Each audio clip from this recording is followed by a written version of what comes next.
desde el Hortondo.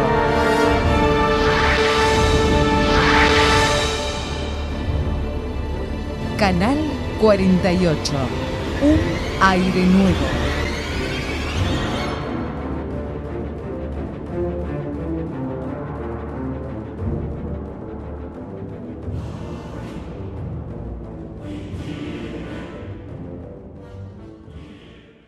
Bueno, aquí estamos en el aire nuevamente, abriendo puertas. Hoy abrimos puertas con el doctor Jorge Guareschi y con Edgar Ezequiel Espíndola. Doctor Jorge Guareschi nos presenta su libro, Los temas más importantes de la vida para mí. Muestro, Jorge, ¿cómo surge? ¿Qué nace? ¿De dónde nace el deseo de escribir? Es un deseo fuerte que nace desde mi cuestión más que de escritor, de lector. Desde muy pequeño es como que me ha gustado muchísimo leer y creo que fue una de mis grandes pasiones. Creo que he aprendido antes a leer que a hablar, así con eso te digo todo. ¡Qué bien! Sí, vos sabés que sí, vos sabés que creo que era un gran lector y no un gran hablador, no un gran desarrollador de la comunicación verbal. Y inclusive en el libro dejo asentado esto, ¿no? Como que por ahí siempre fui una especie de solitario transmitiendo mensajes y esto no deja de ser eso, ¿no? Una especie de dejar plasmado muchas ideas que estaban en mi cabeza y me acompañaron desde muy joven, como son los 10 temas básicos del libro, ¿no? Que podemos, inclusive hemos dejado afuera un par de temas más que podrían haber estado incluidos, ¿no? ¿Es un diálogo contigo mismo volcado en papel?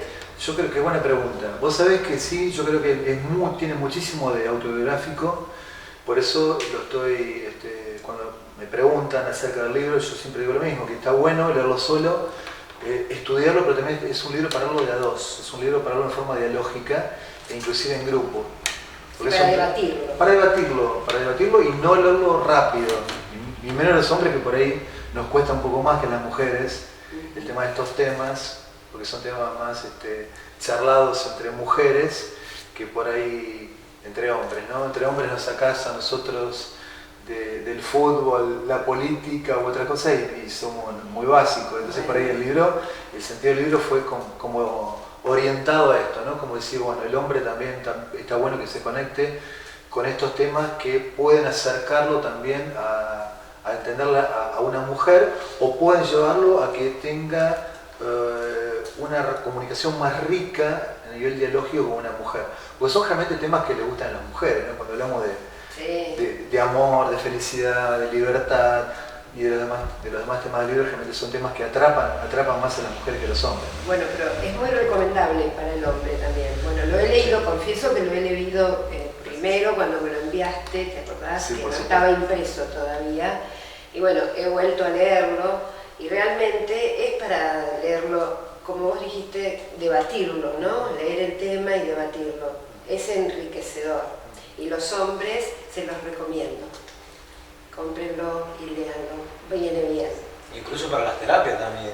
Yo lo estoy utilizando mucho en las terapias. No solamente para dos, para de uno, sino que aplicarlo en un contexto terapéutico también me parece espectacular también, ¿no? Agregarlo, sí. Porque está bien diseñado, como yo suelo decir, es un libro que tiene un lenguaje, un vocabulario sencillo para un público general, pero también por momentos tiene algunas cosas técnicas y también se puede utilizar en un contexto, como dije, en el ambiente de la clínica, en las terapias holísticas. Sí, sobre todo la parte de los cuestionarios y del preguntarse, eso está muy bueno. Sí, lo que está, bueno, Ezequiel es un genio, él como profesor de psicología es un genio, ¿no? Así que recomiendo esa terapia con ese.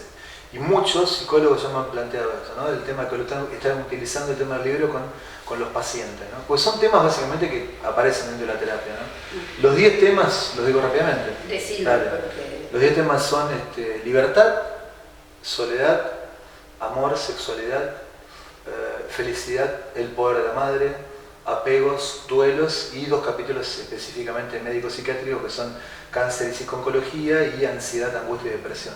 Cada capítulo consta de 3 partes, una parte de desarrollo del tema, una segunda parte de citas bibliográficas que sirven como para ser disparadoras de ideas más allá de la cita y una tercera parte que eso sí es estrictamente mío, bien terapéutico, que es el tema del cuestionario terapéutico, es lo que más se está utilizando entre mis colegas profesionales. ¿Cuántos años hace que sos profesional? Y ayer me hacían esa pregunta también para una entrevista para Italia, porque en mayo me voy a Europa para presentarlo en Italia. Y hace casi 30 años que soy médico y un cuarto de siglo, ponele, que soy más o menos psiquiatra y psicoterapeuta sistémico, después me metí en todas las corrientes. Siempre estudiando, Jorge, siempre perfeccionando, siempre indagando, siempre buscando. Sí. Cuando hablo precisamente de las búsquedas del ser humano, las 4 búsquedas del ser humano, que son la búsqueda del poder, la búsqueda de la trascendencia, la búsqueda del placer, la búsqueda del saber, creo que la búsqueda del saber en mí por lo menos está bien arriba, ¿no? Precisamente el libro tiene mucho de filosofía, y filosofía en sus raíces significa eso, ¿no? Amor por el saber. Filos es amor, Sofía de Sofos, que significa saber, ¿no? Filos es amor. La filosofía es un poco el amor por el saber, esto que me perseguía un poco a mí. Soy un poco curioso, o demasiado curioso, pero de estos temas. Y no dejan de asombrarme, de impactarme y de generar en mi cabeza como una especie de esto me impacta y esto me sorprende. Bien humanista tu formación. Sí. Tremendamente humanista. Bueno, y hoy vamos a hablar uno de los temas del libro, que es angustia, depresión y ansiedad. ¿Qué es la angustia? La angustia es un sentimiento humano, como el título del libro lo dice, es un sentimiento humano. No se angustian los robots ni los androides, y dentro de los seres humanos te diría que los que se angustian son aquellas personas con una empatía significativa, aquellas personas que empiezan a sentir un ruido dentro de sí mismas y que empiezan a sentir como una especie de necesidad de cambio, ¿no? La angustia viene de angor, que significa angosto, ¿no? Tu pecho se empieza a angostar, la garganta se empieza a cerrar y sentís eso, la garganta que se cierra, sentís una pelota en el estómago, sentís una espada clavada en el pecho, bueno, y viene bien explicado con el tema de lo que es angustia y angor, ¿no? Todo se estrecha, todo se vuelve más angosto, todo empieza a doler. ¿Causado por una acción emocional? Es básicamente la angustia es una señal, de que vos tenés que hacer un cambio. Es decir, por eso yo digo siempre, lo que mejor te puede pasar en la vida es angustiar. Que te angusties. Es decir, siempre le escapamos a la angustia, le vivimos escapando a la angustia, y realmente hasta inconscientemente le escapamos a la angustia, pateándola para adelante en forma de ansiedad o haciéndola retroceder en forma de depresión. Por eso realmente decimos que la depresión es un exceso de pasado, es vivir en el presente mucho de lo pasado, instalarnos allá, y la ansiedad como un exceso de futuro, de presente, y es el futuro en el presente, ¿no? Es como un exceso de futurismo, y realmente acompañado de ideas catastróficas. Eso es la ansiedad. En cambio, la angustia, por más que duela, vos tenés que aceptarla. La angustia no se cura, porque la angustia, más que un principio médico o un principio vinculado a la psicopatología, es un principio humano. Es una sensación humana. Es inherente al humano. Es inherente a lo humano, pero te diría inclusive a una cierta estructura de personalidad, que es la estructura neurótica.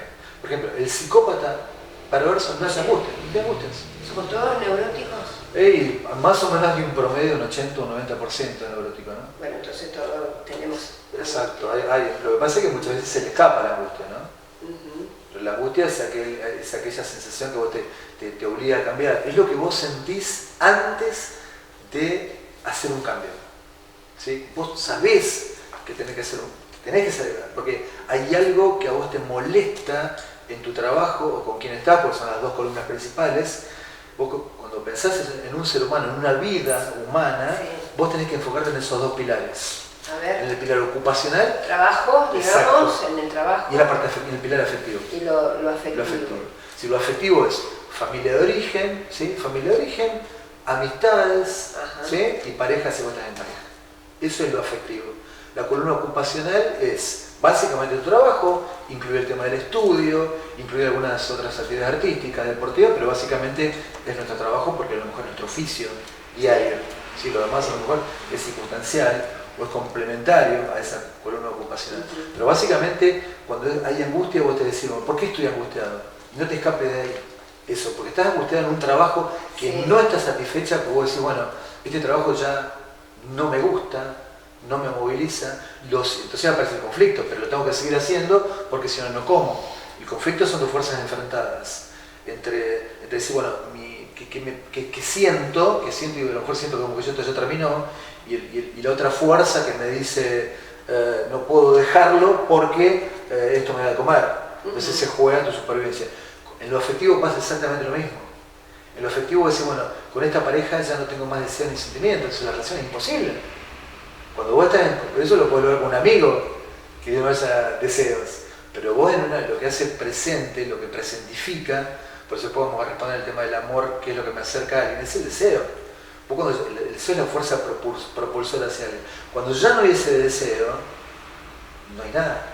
No hay nada. Entonces lo que pasa es que nos cuesta aceptar ese, y ahí aparece el conflicto y aparece la angustia. La angustia es, es la sensación que a vos te obliga a tomar una determinación. Es lo que te obliga a vos tener que hacer una acción. Otra cosa es que vos no la hagas. Ahora, te sale costosísimo el no tomar, no hacerlo. No tomar la decisión. Que hay que tomar, exacto. Esto es lo que la gente no sabe. ¿Y qué es lo costoso? Lo costoso, bueno, ya se lo sabes, enfermedades. Enfermedades. Por eso. O sea, la mayoría de las personas concreta resuelve lo de la angustia, sale de la estrechez, sale de la no respiración. Qué buena pregunta, Martita, sos una genia. Qué buena pregunta. No es decir, qué buena pregunta. Te diría, lamentablemente, la mayor parte de la gente se queda ahí. Exacto. Por eso nosotros como médicos tenemos tanto trabajo a nivel clínico y a nivel psicológico, y los psicólogos tienen los consultorios llenos. Y no solamente en la angustia, sino que también en la ansiedad y en la depresión, muchos tampoco no saben. Por algo las cifras oficiales hoy de la ansiedad sufren 265 millones de personas tienen de ansiedad en el mundo. Eso de derivaciones, ¿no? Distintos tipos de fobia, aracnofobia, agorafobia, tetrofobia, un montón de cosas, ¿no? Porque la ansiedad, una cosa es tener una ansiedad sana y otra cosa es tener la ansiedad malsana, ¿no? La ansiedad malsana tiene que ver con un miedo irreal ante un peligro que no existe. Pero ese miedo exacerbado, por lo que pude entender de lo que dijo Jorge de la angustia, es no resolver las angustias y canalizamos la enfermedad, vamos... Pasa que la angustia está como travestizado, si se quiere, en la ansiedad que estamos hablando o en la depresión. Como decía, tenés 265 millones de personas que sufren de ansiedad. Es una cifra muy grande. Y en la contracara, el reverso de la moneda, ¿no? La parte de atrás, la depresión, tenés 300 millones de personas que sufren de depresión. Es muchísimo. Y ahí, bueno, en la parte letal de la depresión es suicidio, ¿no? Como está hablando un montón de cosas, ¿no? Entonces, como coincido con lo que dice él, realmente no se trabaja bien en la angustia, no se resuelve, y bueno, eso termina desfigurando en estos síntomas, ¿no? Otras patologías que terminan apareciendo en los consultorios, ¿no? Entonces, en definitiva, una porción amplia del pastel, si se quiere, no lo termina resolviendo. No lo resuelve.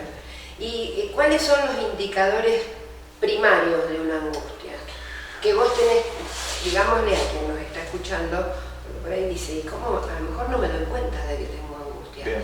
¿Qué cosita ahí te hace? Primero hace ruido o te molesta o te enferma. Bien, los síntomas típicos de la angustia, hay que ir a la raíz etimológica de la palabra. Angustia viene de angosto, lo que te dije al principio. Sí. Angustia es, mi garganta se estrecha, siento en mi caso, yo soy una persona muy angustiosa, siento la espada permanentemente clavada en mi pecho.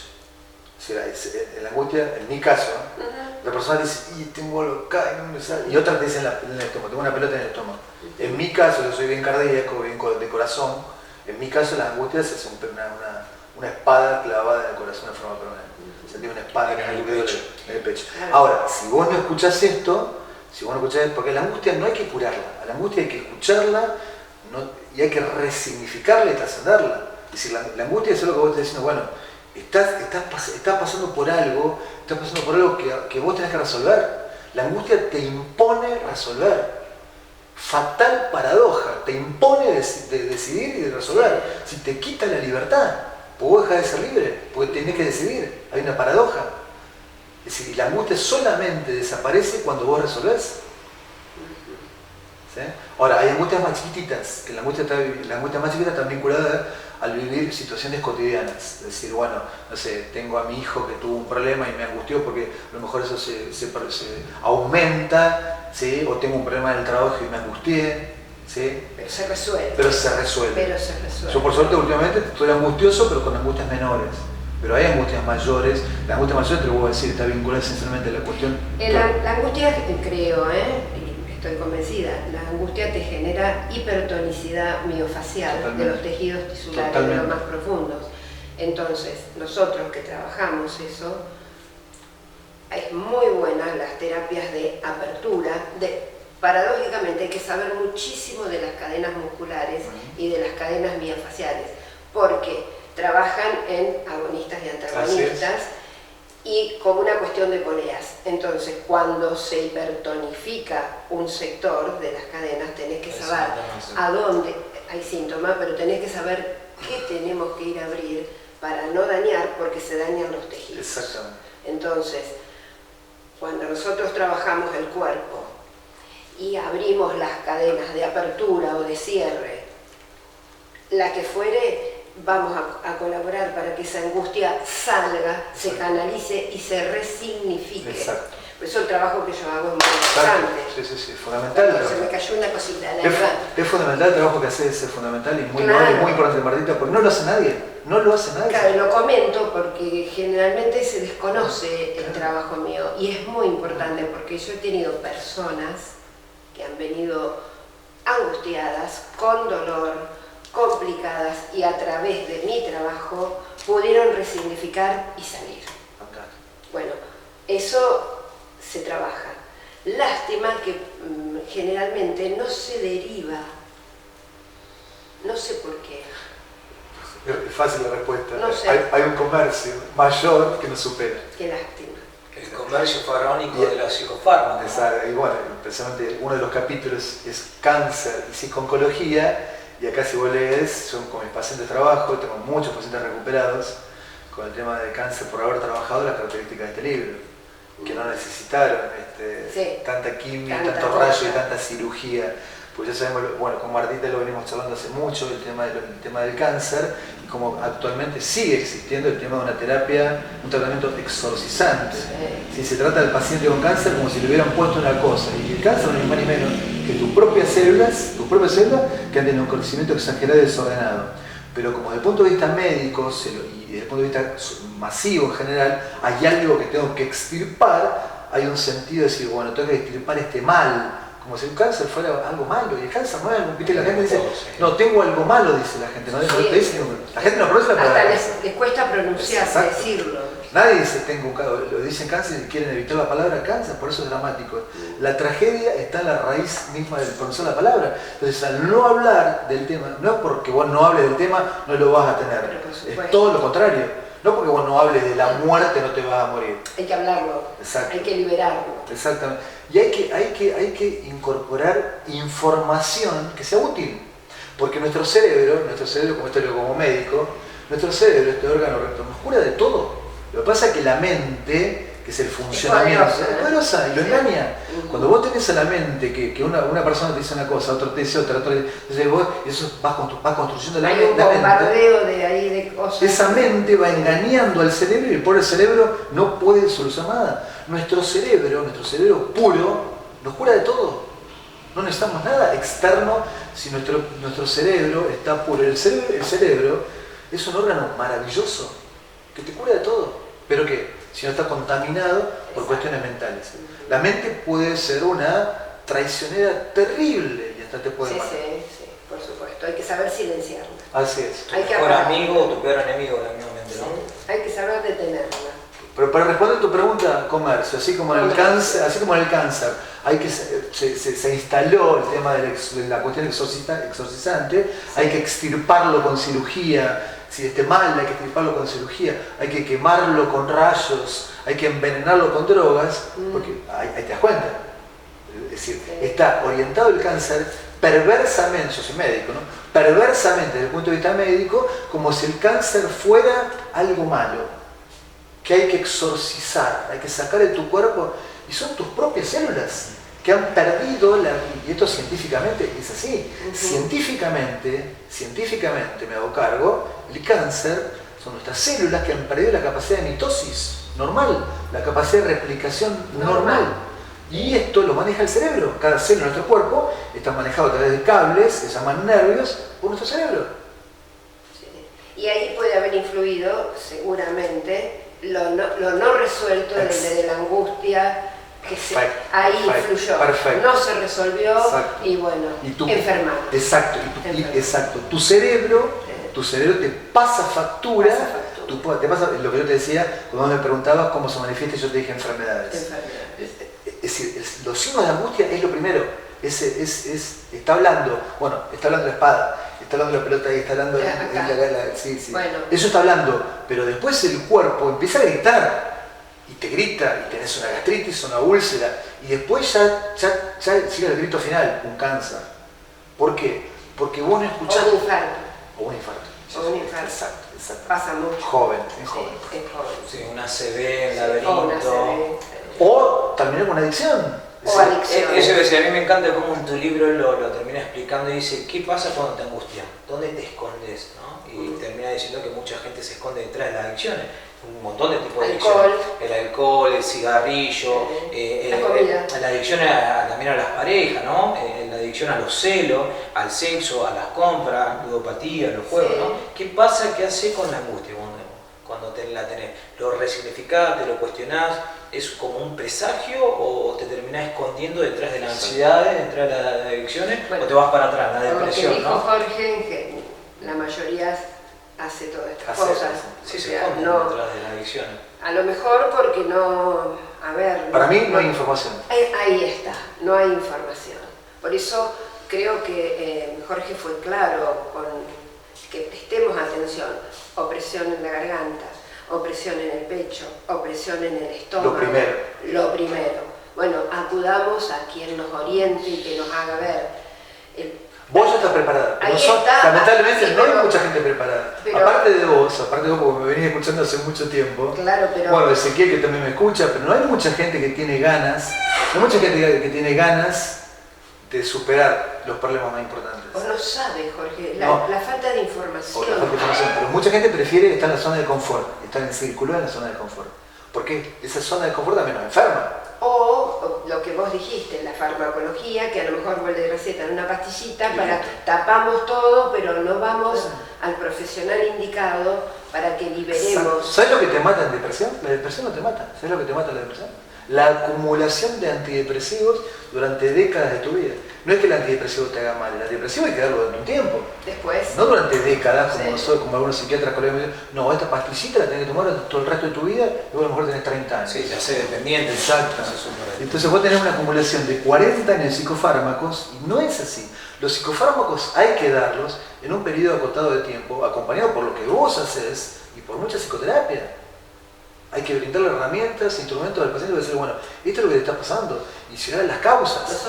Bueno, vos decís lo que vos haces, voy a decir, hacemos espacio en el cuerpo, oxigenamos, llevamos sangre hasta la última célula de nuestro organismo para que en un ambiente oxigenado, ¿qué nos decían nuestras abuelas, nuestra mamá? Abrí la casa, querida, limpiala, ventilala. Bueno, abrí tu casa, haz espacio, ventilalo, para que no enferme. Bien, muy bien.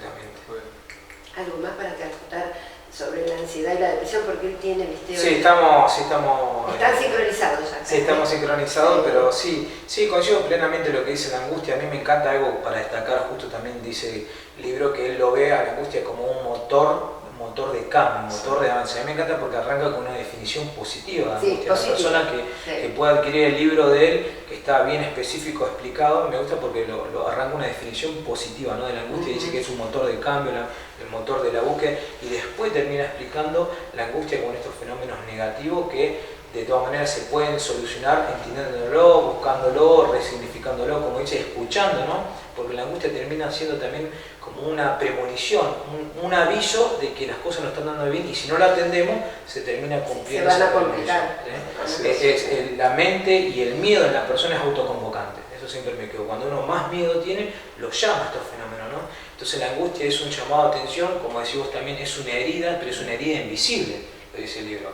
y es una herida que sangra, es un dolor que está en el alma también, frase textual del libro, y son heridas invisibles que terminan después afectando de forma física o se psicosomatiza todo el cuerpo, ¿no? Entonces es importante escuchar la angustia, no escaparse, no esconderse en adicciones, entenderla y saber que se puede transfigurar en el tema de la ansiedad, la depresión, y bueno, trabajarlo profundamente y bueno, yo siempre hago hincapié también en la parte espiritual de la persona, la parte del alma. Esa parte, a ver, esa cómo parte hay que atenderla, ¿no? Sí, sí, yo pienso que sí es un foco, como yo hago un trabajo holístico, el trabajo holístico tiene que ver con un todo, ¿no? Trabajo la parte biológica del cuerpo, la parte mental, pero también la parte del alma, la parte espiritual, que eso por ahí mucha gente se ha olvidado. Y yo agregaría dentro, como un subtipo, dentro de la parte espiritual, los transgeneracionales. Para mí casi toda la enfermedad tiene que ver Explica un con una poquito herencia eso de lo transgeneracional. transgeneracional, porque quien escucha a lo mejor no sabe transgeneracional qué es. Sí, son problemas, podríamos decir, o síntomas que se vienen arrastrando y por lo menos,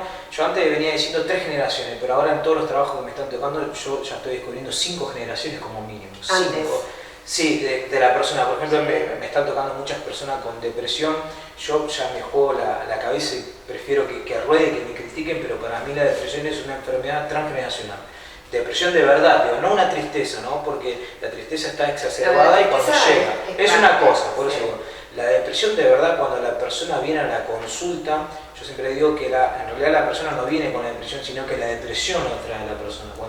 Cuando tiene una depresión grande es un cáncer mental, un cáncer emocional que lo carcoma a la persona. Y tiene muchísimos años ya de depresión, ¿no? Estamos hablando de por lo menos 10, 20 años y hay personas que lo tienen de chiquito. Entonces cuando estamos hablando de una depresión bien fuerte, pero de verdad ya con tendencia suicida también, podemos descubrir, si hacemos un análisis transgeneracional, que lo tenían por lo menos uno de los padres, papá o mamá, y si va uno más al fondo lo tenía uno de los abuelos, y si va más atrás lo tenía el tatarabuelo. Yo he trabajado con personas que descubrí en las 5 generaciones que están, por ejemplo, con el tatarabuelo, donde tenían un problema no resuelto vinculado a una tristeza muy grande.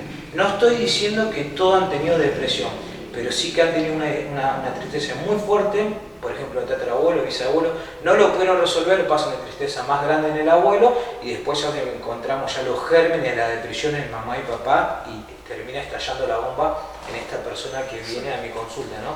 Por eso digo que la depresión, un trastorno de ansiedad también muy elevado, tiene que ver con lo transgeneracional, no es solamente con el individuo en el presente, ¿no? Cuando está en depresión una persona, ¿cómo se conduce el profesional vos? Sí, está bien, porque cada profesional se conduce a su manera, ¿no? Cuando vos llega una persona ya que vos decís, esta persona está en depresión. Sí, yo trato de despertarlo porque es muy buena la pregunta. El paciente viene como dormido. Esto yo lo aprendí de un profesor mío que ya no está, se llamaba Fidel Levenson, y él me decía, mira Jorge, vas a ver, un genio Fidel, él me decía, vas a ver que los depresivos vienen como los adictos graves, están dormidos. Entonces él me decía, vas a aplicar una técnica que te la van a cuestionar. Tenés que agarrarlo de los hombros y sacudirlo un poco y despertarlo. Sacudir. Porque están en un trance hipnótico. El depresivo está así, aparte de la falta de voluntad, que es terrible. Bueno, el libro está perfectamente explicado cuáles son las 4 características, por lo menos más sobresalientes en depresión para mí, ¿no? A ver, pero, ¿podemos decirlas? Sí, la número 1 es esto: el paciente está sin voluntad, sin ningún tipo de, es decir, está sin motivación. Entonces vos lo que tenés que hacer para una persona desmotivada es generarle precisamente motivación. Por eso un terapeuta frío o tibio no te va a servir. ¿Y qué va a tratar? Parte del terapeuta se conoce. Un terapeuta que es frío o tibio, que va así, pastilla, rápido, tomate antidepresivo porque lo tomé una forma de lavarse las manos. Para generar dopamina del otro lo tenés que tener vos también. Sí. Y tenés que saber, una Martita genera dopamina. Generarle ahí, motivarlo. Pero lamentablemente, no pasa. A mí, por ejemplo, yo soy muy deportista, no me quieren por talento los equipos, me quieren por motivador, porque soy una persona que va para adelante, ¿viste? El otro día se fue un partido de fútbol, estando 2-0, ganamos 3-2, pero ¿qué? Pero no por talento, sino que motivando, incentivando, estimulando. El estímulo, la motivación es fundamental. O sea que la falta de voluntad es un indicador. La falta de voluntad es terrible. Primer indicador. Sí. Después hay otro que se llama hopeless learning en inglés, que significa como una especie de indefensión aprendida o desesperanza aprendida, que la persona siente como que no puede nada. porque desde chicos realmente le han hecho de las cosas. Pero está todo vinculado esencialmente a lo que ha planteado lo transgeneracional. Lo trae del padre, de la madre, y no tanto en los genes, sino en las cuestiones epigenéticas. Exactamente. La cuestión epigenética, que son como polipéptidos enganchados en los genes, eso es más complicado. Va a ir en la segunda edición de mi libro cuando se hable de adicciones, que fue el capítulo que quedó afuera en esta edición. De ahí viene lo transgeneracional, el tema de lo conductual comportamental transmitido de generación en generación.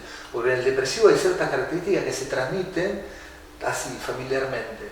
Está basado en el no puedo, en la queja, en el lamento, en la pena. Y nosotros somos descendientes de italianos, bueno, en mi caso también algo austríaco, alemán, sí, pero en mi caso la parte italiana, ya hay mucho de depresión ahí, de lo vivido en la guerra, y de lo que traen, y la carencia, y la falta, y la queja nuestra tana, y el lamento, y la pena. Yo cuando tenía 18 o 20 años era un depresivo, yo me acuerdo que era un quejoso, lamentoso, penoso, como era hombre, no sabía hablar, no sabía expresar mis sentimientos, mis emociones, entonces, y todo me dolía, quejoso, lamentoso, penoso, medio depre, no trataba, como nunca jodía a nadie, me jodía yo, pero también tenía una cosa de dolor interno en el alma. Alma no es una palabra tan espiritual, alma viene de psi. Cuando hablamos de psiquiatría, psicología, eso es alma. Psi es un soplo, exactamente. Entonces, es un dolor en el alma, la depresión que uno no puede explicar. El cuerpo encarcelado en un alma. Muchas veces el alma está encarcelado en el cuerpo, como yo lo digo. ¿El alma encarcelada en el cuerpo o el cuerpo encarcelado en el alma? ¿Qué querías decir? Hay una cosa que él dijo, que lo paradójico, cuando él dice indefensión aprendida como una característica de la depresión. La indefensión aprendida es un fenómeno que te digo con las palabras más vulgares, cuando el depresivo tiene la posibilidad de poder salir de la depresión, tiene las puertas abiertas de poder salir del problema, pero no lo desea. No tiene esa fuerza, no tiene fuerza ni tampoco la quiere tener. Tiene una apatía por la vida. Fíjate lo paradójico que es lo que digo. Tiene las posibilidades de salir porque a lo mejor tiene la familia que la apoya, tiene un buen terapeuta, a lo mejor tiene un buen ingreso económico, tiene la familia, bueno, tiene un montón de condiciones. Y vos le preguntás, ¿por qué no tiene sentido la vida? ¿Por qué no quiere salir? No. Tiene las puertas abiertas, tiene a lo mejor todas las posibilidades, tiene una pareja también, pero la persona en indefensión aprendida no desea salir de la puerta, porque tienen las puertas abiertas, ¿no? Es un fenómeno que también aparece en las mujeres golpeadas, que tanto se cuestiona por qué el femicidio es tan alto, por qué la mujer golpeada vuelve con el golpeador, ¿no? Es una indefensión aprendida. Aprendieron a estar indefensos y tampoco quieren salir, ¿no? Es lo que se llama abulia, ¿no? El libro está explicado como lo que se llama abulia como primer punto, y parte de la comunicación que yo te dije basada en el tema de la queja, en la pena de elementos. Y en el depresivo hay que saber esto, que el depresivo también está cómodo. Por esa impotencia, por esa indefensión. Es como mucho de... Estar en una zona de confort. Exactamente, mucho de inmadurez, una zona de confort que lo enferma. Claro. Ah, sí, me encanta que me hagan todo. O me encanta manejarme con la manipulación para mantenerlo al otro. El problema con el depresivo, lo dejo en el libro está bien explicado esto, cuando hay alguien que encaja como codepresivo o codependiente, que se piensa que maneja la relación. No, y el depresivo es de abajo termina manejando todo. Exactamente. Por eso el depresivo sin tanta medicación psiquiátrica, vive 80, 90 años, porque vive en baja. Sí, pero el que vive al lado de él es el que puede... Y muere antes. Exactamente. Por eso es muy bueno cuando acudir a un muy buen profesional que te aclare el panorama cuando estás con un depresivo. Así es. Para que puedas salir. Así es. Porque si no... Así es. Está buenísimo lo que decís, Marlita. Sí, buenísimo. Hay que decirlo así, porque sí. si no las personas se siguen quedando porque pobrecito, y no es pobrecito. Exacto. No es alguien que inconscientemente está manejando. Sí, pero está manipulando. Exactamente. Entonces, vos lo que tenés que saber es decir, bueno, mira, lo que pasa es que yo cuando en el libro está bien explicado todo esto, cuando vos le desnudás el juego al depresivo, no aparece más en terapia. No quiere más.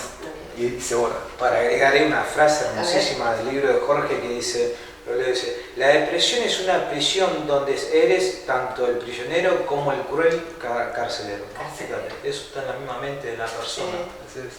Por eso te digo que es muy importante, si estás con un depresivo, que vos acudas a un muy buen terapeuta para que te diga cómo tenés que salirte de la situación. Porque si no, terminas enfermo vos y él va a seguir viviendo, o ella va a seguir viviendo los años que tenga que vivir. Eso. Tal vez muchos. Muchísimos. Tal vez muchos. Porque no lo mata la depresión el depresivo, lo mata la acumulación de antidepresivos. Que tenés de todo tipo, ¿no? Ahí aparecemos nosotros como médicos psiquiatras vendiendo la panacea. La panacea. ¿Y cómo redondearías vos esto para quien nos está escuchando? Es un canal de información el que estamos haciendo, para que realmente presten atención. Sí. Como terminaba en Canal 3 de Rosario hace unos cuantos años, cuando ganamos, aparte de Martín Fierro del Interior, ¿no? Hace unos cuantos años cuando yo hacía Canal 3 y hacíamos el programa Plana, ese gran programa. No estaba, ahora está Martita, en esa época estaba Gustavo Razzoli. ¿Casaste? Bueno, y estaba Lidia Sanfilippo en producción, bueno, ahora la tenemos Alejandro. Alejandro Laveda. El tema es así, vos siempre tenés que plantearte cómo vos te sentís en los dos aspectos más importantes de tu vida, el aspecto ocupacional y el aspecto afectivo. Si vos sos honesta, sos honrada, tenés la humildad y la valentía para responder estas preguntas, aunque sientas angustia, que ese ángulo eso que se cierra todo y que se apaga ahí, lo vas a resolver el problema, lo vas a resolver.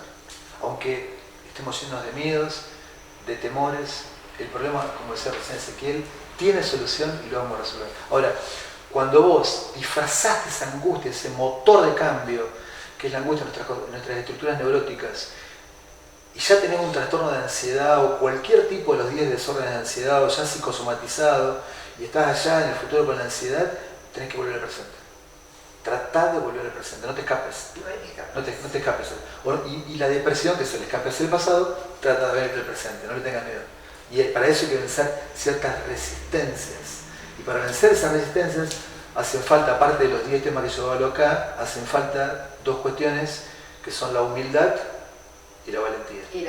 La humildad para salirse de la soberbia que nos mantiene en la enfermedad, y la valentía no es no tener miedos.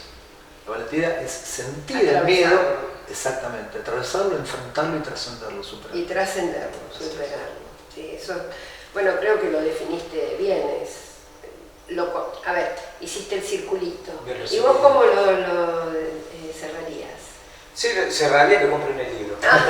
Eso lo quiero destacar porque el libro sí es muy específico, muy hermoso. Siempre digo que está bien escrito y bueno, toca los temas más importantes de la vida. Sí. Que casualmente coinciden también con todos los temas míos, así que bueno, eso no quiero dejar de pasar largo. Bueno, que compren. Que lo lean, sí, pues ya lo dijo, ya lo explicó muy bien. Que lo lean los hombres también, adquiéranlo, hombres, adquiéranlo, les va a gustar. Nos hacemos cargo, yo me hago cargo. Yo me hago cargo de lo que digo. También yo creo, Jorge, que el terapeuta tiene que, es lo que vos dijiste, ese sacudón que vos le das a la persona, también tiene que orientarlo, que tiene que mover su físico. Y eso para eso está vos. Que tiene que moverlo, hay que moverlo con conocimiento, porque un físico que tiene una historia, como una depresión, hay que saber moverlo. Así es. Tienen que moverse. Vénganse de Martita, que es una genia. Tiene la suerte de tenerla en el Rotondo. Yo conozco toda la provincia de punta a punta, no hay otra como Martita, vénganse para acá. Pero bueno, es importante la recomendación del terapeuta también, para que se motiven y lo pongan en práctica. Y lo veo con la gente, porque vos sabés, me conocés, soy muy popular, estoy permanentemente en la calle, y es así, la gente que está con vos mejora. Mejora y mucho. Y muchísimo. Y mucho. Entonces vengan más a ver a Marta. Bueno, gracias Jorge. Bueno, vamos a dar por finalizado el programa y me gustaría que antes de finalizarlo me digas, ¿qué es eso de que estás escribiendo otro ya o...? Una segunda edición del libro con algunos capítulos que quedaron afuera. Le vas a agregar. Así es. Le vas a agregar unos capítulos. Ezequiel, ¿vos qué estás haciendo? Escribiendo también el segundo libro, bueno, vamos a compartir también un libro con él en un futuro, un tercero. Ahora estoy escribiendo sobre suicidio, estoy escribiendo sobre eso y después yo tengo más la parte más holística, bueno, Jesús, el mejor psicólogo de la historia, es el libro que estoy escribiendo ahora. Esa parte espiritual que no la desarrollamos mucho recién, lo religioso, la creencia, es lo que hace que ayude. Sí, por supuesto. Sea cual fuere. Sí. Sea cual fuere. Sí, porque ahí tiene que ver mucho el tema de la fe. La fe puede mover montañas, la fe sin obra es muerte, podemos estar hablando un montón de tiempo sobre la fe. Pero es una creencia que, bueno, para mí es parte del ser humano y necesita creer. El ser humano, si no cree, entra en la apatía, entra en la depresión, en el desgano y termina muriendo, ¿no? Yo por ahí no simpatizo mucho con la filosofía nihilista, que es un poquito más pesimista. Me gusta más la parte más más filosófica pero más positiva, ¿no? La psicología más positiva. Para mí el ser humano necesita necesita obedecer a una creencia, ¿no? Hay muchos que han hablado que hay un gen que tiene que ver con la creencia, ¿no? Pero hay otros detractores dentro de la ciencia que no lo consideran así. Para mí es importante el tinte espiritual, ¿no? Cuando él hablaba de estar en el presente, no ir para el pasado, para el futuro, en este tema de la angustia, la depresión, Sí. a mí se me venía a la mente el tema de mindfulness, ¿no? Sí. Es una técnica que ahora se está aceptando en el mundo académico, en el mundo universitario, y que tiene que ver con las ramas del budismo, ¿no? Con cómo estas filosofías orientales terminan penetrando en el mundo académico y cómo se la están defendiendo y están creciendo cada día más. Y trabaja justamente eso, que la persona no vaya para atrás con los pensamientos, con el exceso de pensamiento, ¿no? Que muchas veces va también con los parloteos mentales, que a veces también no permite a la persona dormir, la agarra ansiedad o un exceso de estrés, para sacarlo de ese mundo y traerlo en el presente, ¿no? Eso trabaja esa técnica. Bueno, después también la técnica... Para cerrar el tema de la creencia, a mí me encanta la palabra fe. No me gusta tanto la palabra esperanza, porque quien espera desespera y se ha utilizado la esperanza para sacar varios réditos. Pero la palabra fe me encanta. Sí. Quien tiene fe, lo tiene todo. La palabra fe tiene sus raíces anglosajonas, viene de faithful, que significa fidelidad. Fidelidad. Exactamente. Y bueno, y si vos sos fiel a vos mismo y tenés fe en vos mismo, podés hacer mucho más de lo que vos te pensás. Y la fe no es nada más ni nada menos que la ley de atracción pura. Ley de atracción pura y la ley del enfoque, que son dos leyes que tienen que ver con las leyes del karma, que posteriormente lo podemos trabajar. Lo podemos trabajar, sí, que me interesa. Sí, las 12 leyes del karma son porque siempre nombras a Jesús y me gustaría que lo desarrollemos más, como merece el tema. Sí, además como yo no soy religioso, no soy ni evangélico ni católico, pero hice un análisis de Buda, de Krishna, pone nombre mucho a Krishna en el tema del hinduismo, bueno, a Mahoma también, o Mahoma, como Sí, lo pronuncian. como Pero siempre me gustó más el tema de Jesús. Cuando uno analiza la Biblia de una forma más técnica, más minuciosa, se da cuenta que, de mi punto de vista al menos, y mucha gente también, considera que Jesús fue el gran maestro de la historia, ¿no? Y siempre lo nombro, pero como hace un tinte más lógico, ¿no? No religioso, no viene de ese lado. Entonces mi defensa tiene que ver por ese lado. El gran maestro en la moralidad, en la moralidad, en la ética y bueno, en la filosofía también, porque era un gran filósofo. Jesús, rey de los judíos, Impri. Es decir, como que dio origen a nuestra cultura, ¿no? Es decir, cuando vos pensás en nuestro occidente básicamente es judeo-cristiano. Un humano adelantado. Sí, toda la constitución está basada en eso, en las constituciones. Sí, atravesó todo tipo de saberes, todos los tipos de sentido común, filosófico, científico, metafísico, todos los tipos de conocimiento que tiene el ser humano está atravesado por esa persona, ¿no? Por la muerte de una persona. Entonces creo que hay que correrle un poquito del lado de lo religioso e indagar a este hombre que cómo quebró para bien, para mí, a pesar de que hubo guerra en nombre de él, pero también hubo guerra en nombre del ateísmo, en nombre de la nada. Sí. Porque la guerra es inherente al ser humano, no inherente a este señor que se llama Jesús. No. Pero un tema riquísimo. Y hay que diferenciar lo que dice Ezequiel, ¿no? Entre lo que es el gran, lo que es Jesús como un profeta, como un Mesías. Bueno, esa es la diferencia con los judíos. Los judíos no lo aceptan, a pesar de que es judío, eso es judío, no lo aceptan los judíos. El judaísmo no lo acepta como gran Mesías, como lo aceptó el tema del cristianismo, ¿no? Pero hay que diferenciar entre lo que es la persona, Jesús y todo lo que representa, con todas sus enseñanzas, y lo que vino después, ¿no? Se han tratado de apoderar banderas y guerras mediante. Es otra cosa. Exactamente. Nombré Jesús para que no, porque realmente hay que hablarlo. Sí, seguro. Es riquísimo. Es riquísimo. Y hay una cuestión en Corintios en la Biblia, Corintios de la Biblia, que yo recomiendo siempre leer, porque hay muchas cuestiones de la terapia familiar, por ejemplo, que están vinculadas al Corintio bíblico, donde vos, por ejemplo, hay un principio de terapia familiar que te dice, bueno, vos para poder construir tu propia vida y tu propia familia, tenés que dejar atrás significa a nivel emocional, ¿no? Tu familia de origen. No es que vos tenés que cortarte con tu padre y tu madre, vos tenés que tener tus raíces saneadas. Pero vos para poder construir tu propia vida y poder construir tus futuras relaciones humanas, vos tenés que sanear esa cosa. Y tú estás, por ejemplo, en el Corintio de la Biblia. Yo tengo a mi vecina que es una fanática de todo esto y me ha metido un poco de esto, me agarró una Biblia así. Y otra persona que es la productora del libro, me agarró una Biblia así gigante. Bueno, también. Entonces por ahí todo suma. El tema no hay que fanatizarse. Exactamente. En el conocimiento no hay que fanatizarse. El conocimiento tiene que ser de la humanidad. Y dejar de lado esto porque Exacto. No hay que ser dogmático. Exactamente. Bueno, muy bien. Para el próximo. Lo dejamos ese tema Sí, para un próximo programa. Bueno, Jorge, agradecerte profundamente que siempre estás dispuesto a estar en el programa, a que tu libro sea bestseller de ventas. Gracias. Y a todos ustedes que nos escuchan y que siempre me piden que el doctor Guareschi esté, y también Ezequiel, últimamente me han comentado que gustan mucho tus comentarios. Nos vamos a encontrar en un próximo programa. Abrimos puertas, abrimos puertas. Gracias. Desde el Hortondo.